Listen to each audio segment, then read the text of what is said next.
O Mensageiro Milionário de Brandon Burchard. Introdução.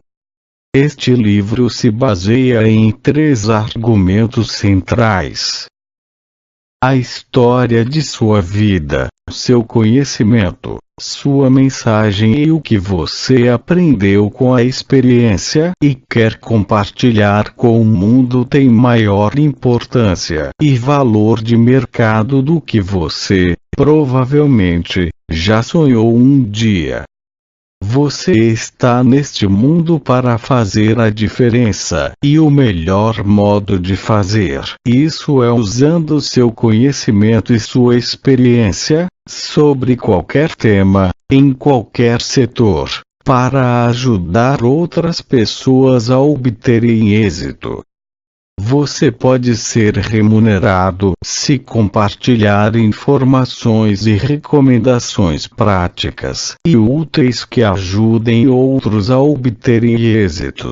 Neste processo, é possível construir um negócio muito lucrativo e uma vida profundamente significativa. Se qualquer um desses itens lhe parece impraticável, especialmente a parte em que você é remunerado por compartilhar o que pode ser sua mensagem para o mundo, então você, simplesmente, não tem tido consciência sobre uma atividade relativamente desconhecida, a qual denomino indústria de experts. Essa indústria é uma comunidade afetuosa de indivíduos que compartilha conselhos e conhecimentos com o mundo, e que é paga por isso. São as pessoas que você vê na televisão e que dão conselhos online sobre melhorar sua vida e desenvolver sua empresa. São pessoas comuns, simples, que transformaram seus êxitos, pesquisas ou histórias de vida em recomendações para os outros e que, dessa maneira, se tornaram experts em um determinado tema, por exemplo, como ser um pai melhor, ou uma mãe melhor, fundar uma organização, obter sucesso no trabalho, viver com mais entusiasmo ou qualquer outro tema. São serviçais da sabedoria e inspiram a todos nós com o que sabem. Esses experts, para reforçar, são pessoas comuns que sintetizaram suas experiências de vida e criaram produtos e programas para venda ao público. Eles têm artigos, blogs, livros, programas de rádio, cursos em DVD, podcasts, vídeos, que envolvem um processo barato e fácil graças à internet. Em muitos casos, alguns experts tornaram-se conhecidos ou famosos simplesmente por compartilharem suas recomendações e por terem um conteúdo aplicativo. E ganharam milhões de dólares fazendo isso. De fato, capitalizaram suas mensagens e receberam mais dinheiro do que você jamais poderia imaginar. São os mensageiros milionários, os experts empreendedores da era da informação.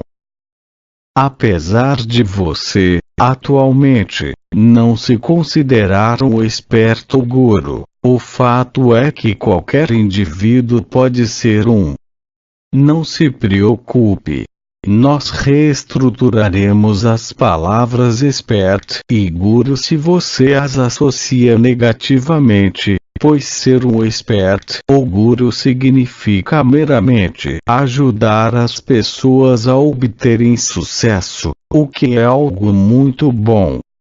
Tornar-se um expert é, simplesmente, uma questão de posicionar e empacotar quem você é e o que você sabe de modo que possa ajudar o maior número de pessoas dentro de seu público-alvo. você pode se tornar um expert extremamente influente e muito bem remunerado sobre qualquer tema que quiser, e neste livro lhe mostrarei como fazer isso. Não estou falando sobre passar a ser um especialista e se tornar um trabalhador do conhecimento para alguma empresa de criação monótona com alcance global. O trabalhador do conhecimento é um conceito falido há tempos e, na nova era criativa, impelida por conteúdo, autenticidade, confiança, ferramentas de busca e mídias sociais, a nova classe de elementos criativos e experts trabalhará para si própria e estabelecerá legítimos relacionamentos com pessoas, fundamentados em informações e recomendações valiosas. Felizmente, devido à democratização generalizada de conteúdo e distribuição que a internet passou a nos oferecer, cada um de nós pode criar e distribuir conteúdo prático e útil para as pessoas. Você está prestes a descobrir que, nessa nova economia, todos nós podemos ser formadores de opinião e podemos ganhar dinheiro com nosso conhecimento sem ter que trabalhar para determinada empresa ou pessoa. Se você tem uma mensagem e está conectado com a internet, pode ter uma carreira na indústria de experts, ou seja, orientar outras pessoas pode ser uma atividade tanto significativa como rentável. Ainda mais importante, este livro não se propõe a transformá-lo num guru no sentido que a maioria das pessoas pensa.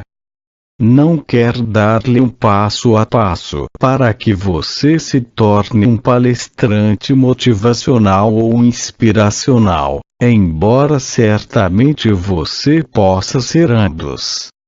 Normalmente, se você tem uma história de vida inspiradora e quer fazer a diferença no mundo, todos dizem: vá ser um orador motivacional.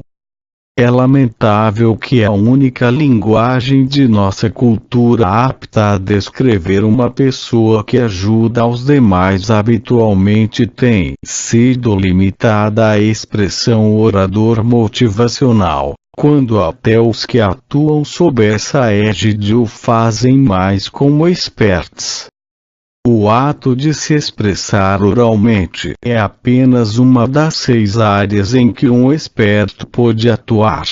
Outras áreas incluem escrever livros, conduzir workshops, coaching, dar consultoria e fornecer produtos e programas de treinamento online. Hoje, os especialistas não precisam dominar todas essas áreas para ficarem ricos. Exibirei a você um plano milionário, que talvez o surpreenda pela simplicidade de sua implementação. Com base em tudo isso, estou divagando sobre algo há um certo tempo. Na economia frágil da atualidade, em que tantas pessoas se perguntam qual será o próximo passo e buscam desesperadamente recomendações, estratégias eficientes e informações práticas e úteis, porque ninguém escreveu um livro como o que você tem agora em suas mãos.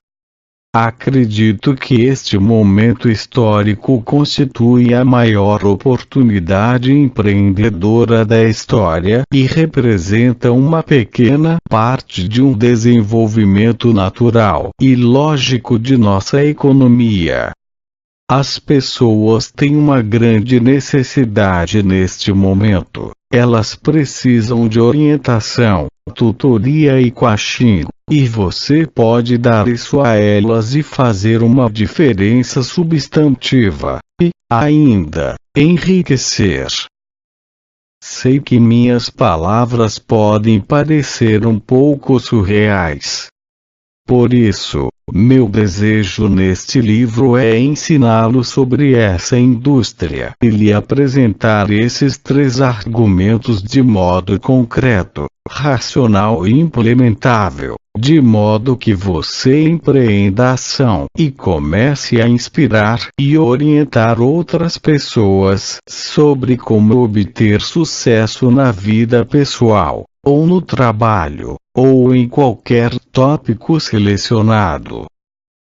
Você pode atingir milhões de pessoas com sua mensagem e ainda ganhar rios de dinheiro ao fazê-lo. Tenho provado isso, a exemplo de meus alunos. Embora possa dar a impressão de uma propaganda exagerada, continue lendo e talvez você mude para uma nova profissão, e um chamado de nível mais alto. Pessoalmente falando, eu também desconhecia esse setor, e sempre fui cético sobre a sugestão de qualquer pessoa de que fosse possível combinar mensagens significativas com dinheiro e marketing. Não gostava, e ainda não gosto, da palavra guru e jamais almejei me tornar um deles. Por ter nascido numa cidade pequena, mantinha uma suspeita geral sobre pessoas famosas. Cresci desconfiando da maior parte dos experts e, de fato, nunca pensei em enriquecer. Portanto, posso entender se esse setor e minhas afirmações lhe parecem, a princípio, peculiares. Eu não sabia que podia transmitir minha mensagem para o mundo, ajudar tantas pessoas e, ao mesmo tempo, ser remunerado por isso. Francamente, não teria acreditado se alguém tivesse me contado. Mas, então, sofri um acidente e quase morri. Após essa experiência, visualizei um nicho aberto para mim. E, agora, eu o lidero. Este livro é meu esforço para abrir as cortinas e convidá-lo a tomar parte neste cenário. Capítulo 1. Uma explicação rápida sobre o compartilhamento de minha mensagem. Quando acordei, Kevin gritava: "Saia do carro, Brembon! Saia do carro!" Sentado no banco dos passageiros, observei-o rapidamente com um canto dos olhos. Kevin estava esmagado pela direção, gritava comigo e tentava desvencilhar-se da janela lateral amassada do lado do motorista. Todo o seu rosto estava coberto de sangue. Tínhamos feito a curva a pouco mais de 130 km por hora. Nos Estados Unidos, essa curva seria indicada por uma placa amarela brilhante com uma seta no formato de U, um sinal de alerta mostrando a aproximação de uma curva fechada, de modo que seria aconselhável que as pessoas reduzissem a velocidade. No entanto, estávamos na República Dominicana, numa estrada recém-pavimentada. Não havia sinalização. E aquela curva estava prestes a se tornar um divisor de águas em nossas vidas. E acabou sendo uma bênção. Durante meses estive deprimido e muito mal emocionalmente após o rompimento com a primeira moça que efetivamente amara. Tinha apenas 19 anos, mas me sentia à deriva, como se minha vida tivesse acabado. Fomos namorados na época do colegial, e todos imaginavam que poderíamos nos casar um dia. Entramos juntos na faculdade, e ela descobriu a cerveja e os rapazes. Não fiquei suficientemente atento, e ela me traiu. A coisa ficou feia. Estava tão triste que, quando surgiu a oportunidade de fazermos um trabalho de verão na República Dominicana, parti para lá. Deixar a cidade para escapar de meus problemas e da depressão não era o bastante. Eu tinha que sair do país. Assim, lá estava eu na República Dominicana com Kevin, amigo de minha cidade natal, ajudando um empreendedor que conhecíamos e que vendia equipamentos para caminhões.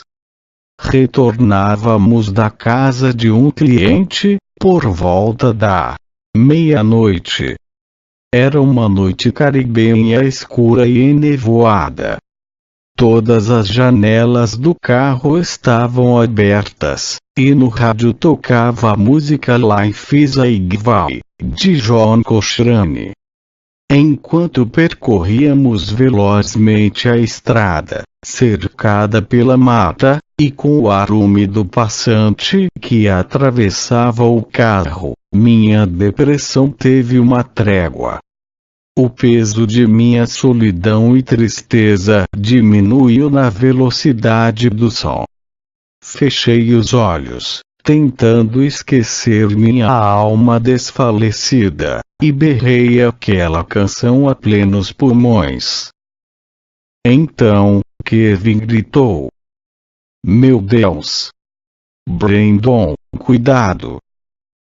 Abri os olhos e vi os fachos do farol desaparecerem à nossa frente, para fora da estrada, no meio da escuridão. Kevin agarrou a direção, virando-a para a direita, numa tentativa desesperada de fazer a curva. Mas era tarde demais. O carro saiu de traseira, perdeu tração e rodopiou para fora da pista. Abracei meu próprio corpo e pensei: Deus, não estou preparado. Eu ainda não tinha vivido plenamente minha vida. Era esquisito como essa sensação fora real e duradoura. Uma sensação de câmera lenta fora plenamente consolidada pelo rodópio do veículo. Uma pergunta urgente assomou em minha mente à medida que derrapávamos até a porta da morte. Será que morri? Durante a derrapagem para fora da pista, nosso carro bateu numa pequena murada de retenção construída para um projeto de irrigação. Fomos arremessados ao ar de um lado para outro e senti que o cinto de segurança forçosamente me travou no lugar. Depois, senti uma estranha leveza, como se estivéssemos sendo lançados. Meus olhos estavam fechados, mas enxergava claramente. Não era como pensei que seria. Imaginava que haveria um ponto de vista onisciente de minha vida, assim como nos filmes, em que uma série de lembranças passa em câmera lenta. Mas, naquele instante, eu não me vi. Definitivamente, não havia o pequeno Brandon correndo pelos cantos e crescendo. porém eu os vi. Meus amigos e familiares de pé, na minha frente e do meu lado. Eles cantavam ao redor de um bolo na mesa de nossa sala de jantar. Era a festa de meu 12º aniversário. Minha mãe chorava de felicidade e cantava alegremente aquela música tola que entoava em nossos aniversários. Depois, apareceu uma cena diferente. Era minha irmã. Ela balançava ao meu lado, numa gangorra de jardim. Nossos olhos se encontraram e ela abriu seu amplo e bonito sorriso. Em seguida, mais imagens. A corrida da vida diante de mim, experimentada por meus próprios olhos. Todas as cenas eram momentos em que eu estava cercado por meus entes queridos. Minha percepção não era como se eu tivesse participado daqueles momentos, embora eles parecessem tão verdadeiros e eu estivesse consciente de que fora lançado pelo ar num lento movimento. Pensei naqueles que amava e nos que sentiriam minha falta. Uma emoção intensa, pesada, de remorso perpassou pela minha mente. Será que amei? O carro atingiu o solo com uma batida ensurdecedora e desmaiei. Quando acordei, ouvi Kevin gritando para que eu saísse do carro. Olhei para ele. Ele estava esmagado pela direção, gritava e tentava sair do carro pela janela amassada. Kevin virou-se para mim, vi uma ferida aberta na lateral direita de sua cabeça e seu rosto inteiro estava coberto de sangue. Saia do carro, Brandon, disse ele, em pânico, enquanto conseguia sair pela janela. Eu não sabia se o carro estava pegando fogo ou o que estava acontecendo. Porém, o tom de voz de meu amigo já dizia tudo. Olhei à minha direita para sair do carro, mas a estrutura da lateral do lado do passageiro fora amassada. O teto estava destroçado. Minha única saída era uma abertura estreita na minha frente, ou seja, o que restara do para-brisa. Consegui passar por aquele espaço, encolhendo os braços, as pernas e a barriga, e, não sei como, consegui ficar em pé sobre o capô branco amassado do carro. Vi meu sangue escorrendo sobre os pés e as sandálias. Fiquei tonto, distante. Lentamente, a vida foi se desvanecendo e senti medo quando percebi, pela primeira vez, que ela poderia terminar. Então, uma energia assustadora e débil passou rapidamente por meu corpo e me perguntei sobre o significado de tudo aquilo. Lutei com os pensamentos e comecei a chorar. Será que alguém já se importou comigo? Uma névoa negra obscureceu minha visão. Senti que ia morrer. É o fim, pensei. Então, um brilho reluzente no capô do carro interrompeu meu transe. Vi uma faísca brilhante, o reflexo de luz sobre meu sangue, que estava escorrendo na lateral do carro em pedaços. Olhei para cima e vi uma lua cheia magnífica na escuridão do céu. Era uma lua mágica, algo diferente de tudo o que vira antes, tão próxima, tão grande e brilhante, tão linda.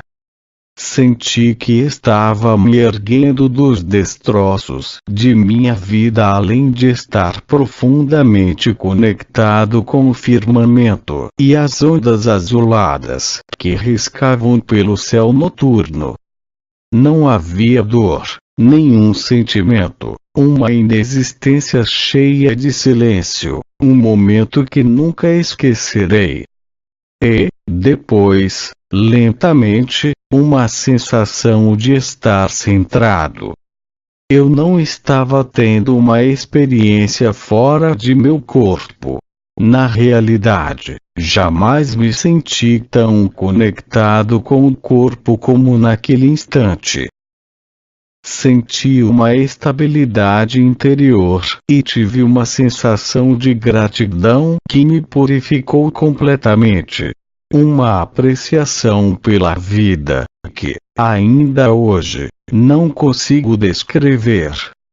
Foi como se, naquele exato momento, eu olhasse para o céu e Deus tivesse me alcançado, me confortado e me dado um bilhete premiado, uma segunda oportunidade na vida. O momento parecia dizer: aqui está, garoto, você ainda está vivo, pode amar novamente, pode ser alguém na vida. Agora, vá em frente e se empenhe vivamente nessa jornada, pois sabe que as horas já estão passando. Lembro-me de olhar para o céu naquela noite, aceitando aquele bilhete e pensando: obrigado, obrigado. Aproveitarei essa chance.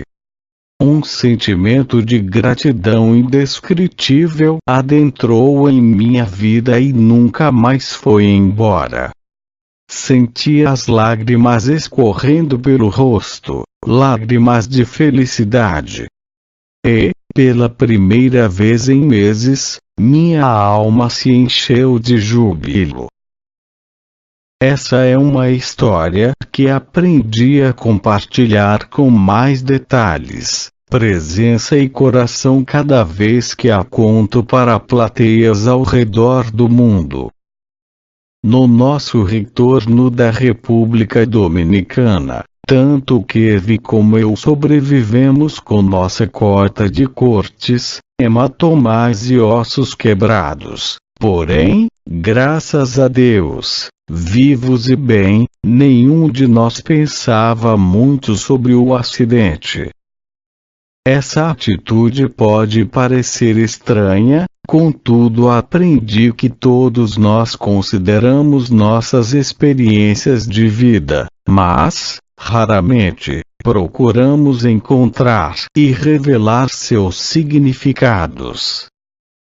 De fato, quando retornei aos Estados Unidos e para a faculdade, em Montana, apenas mencionei o acidente para amigos íntimos. Prossegui na vida, fazendo o que se esperava de mim. Formar-me na faculdade, adquirir um pouco de experiência no currículo, posicionar-me para uma carreira e obter um emprego com boa remuneração numa empresa estável. Entretanto, no meio de todos esses espera-se que havia algo em mim que gostaria de revelar o que tinha ocorrido. Uma parte de meu ser ainda estava conectada àquele momento, e eu queria compartilhar o bilhete premiado da vida com os demais. Queria dizer às pessoas que, no final de suas vidas, elas deveriam se fazer 3 perguntas, pois estas me transformaram para sempre e me posicionaram numa trajetória de paixão e propósito. No fim de sua vida, você desejará saber se realmente viveu plenamente e não só as esperanças e os sonhos de seus pais, professores, companheiros ou cônjuges. Você se medirá para ver se é suficientemente vibrante, alegre, presente e animado. Desejará saber se correu riscos, divertiu-se, sonhou grande e lutou suficientemente para atingir seu potencial. Desejará tanto saber isso que sua alma doerá. Será que vivi? Você certamente avaliará se preocupou-se suficientemente ou não, se deu àqueles que o cercam a atenção e a apreciação necessárias. Não saberá quem sentirá sua falta e de quem você sentirá falta. Ainda assistirá a um filme épico, pelo menos comigo foi assim, das ocasiões em sua vida quando estava rodeado de amor e amizade. Questionará o grau de conexão que tinha com seus sentimentos, e seu coração questionará: será que amei? Finalmente, em seus últimos momentos, antes de a luz abandoná-lo, uma agitação profunda em seu corpo e em sua mente perguntarão se havia um propósito na sua vida. Você se perguntará se teve ou não uma boa vida. Desejará saber, sentir e acreditar que fez a diferença antes de deixar este mundo. Sua alma perguntará diretamente e em voz alta: será que alguém já se importou comigo? Se qualquer uma dessas hipóteses for verdadeira, se essas forem as 3 perguntas que sempre faremos ao final de nossas vidas, então quero revelá-las ao maior número possível de pessoas. Por que não viver sua vida para que esteja feliz com as respostas a essas perguntas quando ela chegar ao fim? Por que não viver de modo tão intenso e presente em cada instante, animado e motivado pelo dom da vida? Por que não viver o amor com tal intensidade e frequência, para que, ao final de sua vida, seu filme seja um épico amoroso e emocionante? Por que não se importar com os outros e procurar fazer a diferença na vida das pessoas como parte de sua programação e rotina normais, de forma tão natural que, ao final, lhe mostre que você foi importante? Quando revelei essas 3 perguntas a alguns amigos, para minha aflição, muitos pareceram interessados, mas não transformados. No entanto, poucos consideraram que elas eram profundas e me estimularam a falar mais sobre minha história e meu acidente. A verdade é que eu estava com medo de fazê-lo. No meu ser mais profundo, eu queria despachar tudo de minha mente. Queria focar nas pessoas, no que pensava que era importante. Sonhei em mudar a vida das pessoas com essa mensagem, mas, ao despertar a cada manhã, não tinha ideia de como transformar esse sonho em realidade. E havia toda essa questão de me preparar para uma carreira genuína no mundo real. E mais, quem gostaria de ouvir o relato de um jovem rebelde sobre o significado da vida? Quem ouviria, mesmo que eu soubesse transmitir minha mensagem ao mundo? Certamente, eu devo ser louco. Por sorte, Topei, ocasionalmente, com um mentor, alguém que parecia entusiasmado com a vida. Numa época muito precoce e afortunada de minha vida, tive uma visão repentina da indústria de esportes. E, se não tivesse tido, seguramente minha mensagem teria morrido em meus sonhos.